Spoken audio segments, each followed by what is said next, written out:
പ്രിയപ്പെട്ട സഹോദരി സഹോദരന്മാരെ, ഞങ്ങൾ നിങ്ങൾക്കായി ഒരു സദ്വാർത്തയുമായിട്ടാണ് വന്നിട്ടുള്ളത്. 2025 ജനുവരി 1 മുതൽ 365 തലക്കെട്ടുകൾ ഉൾപ്പെടുത്തിക്കൊണ്ടുള്ള വർഷം മുഴുവൻ പ്രാർത്ഥിച്ച് ധ്യാനിക്കാനുള്ള വചനങ്ങൾ ഞങ്ങൾ പങ്കുവയ്ക്കുന്നു.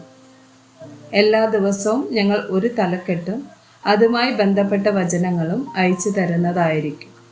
വചനങ്ങൾ കേട്ട് ധ്യാനിച്ച് അനുഗ്രഹം പ്രാപിക്കാൻ ഞാൻ നിങ്ങളെ പ്രോത്സാഹിപ്പിക്കുകയാണ്. ദയവായി സബ്സ്ക്രൈബ് ചെയ്യുകയും നിങ്ങളുടെ കൂട്ടുകാരുമായി പങ്കുവയ്ക്കുകയും ചെയ്യുക. നന്ദി.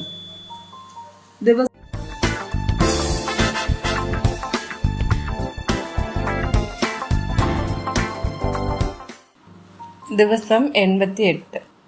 വികലാംഗരായ വ്യക്തികൾ. ലേവ്യർ 19 വചനം 14. ചെഹിടനെ ശപിക്കരുത്, കുരുടന്റെ മുമ്പിൽ ഇടർച്ച വെക്കരുത്. നിന്റെ ദൈവത്തെ ഭയപ്പെടേണം, ഞാൻ യഹോവ ആകുന്നു. ആവർത്തന പുസ്തകം 27 വചനം 18. കുരുടനെ വഴിതെറ്റിക്കുന്നവൻ ശപിക്കപ്പെട്ടവൻ. ജനമെല്ലാം ആമേൻ എന്ന് പറയണം. യെശയ്യാവ് 35 1 മുതൽ 6 വരെയുള്ള വചനങ്ങൾ. മരുഭൂമിയും വരണ്ട നിലവും ആനന്ദിക്കും, നിർജ്ജന പ്രദേശം ഉല്ലസിച്ച് പനിനീർ പുഷ്പം പോലെ പൂക്കും. അത് മനോഹരമായി പൂത്ത് ഉല്ലാസത്തോടും ഘോഷത്തോടും കൂടെ ഉല്ലസിക്കും. ലെബാനോന്റെ മഹത്വവും കർമേലിന്റെയും ഷാരോന്റെയും ശോഭയും അതിന് കൊടുക്കപ്പെടും. അവർ യഹോവയുടെ മഹത്വവും നമ്മുടെ ദൈവത്തിന്റെ തേജസ്സും കാണും. തളർന്ന കൈകളെ ബലപ്പെടുത്തുവിൻ, കുഴഞ്ഞ മുഴങ്കാലുകളെ ഉറപ്പിപ്പിൻ.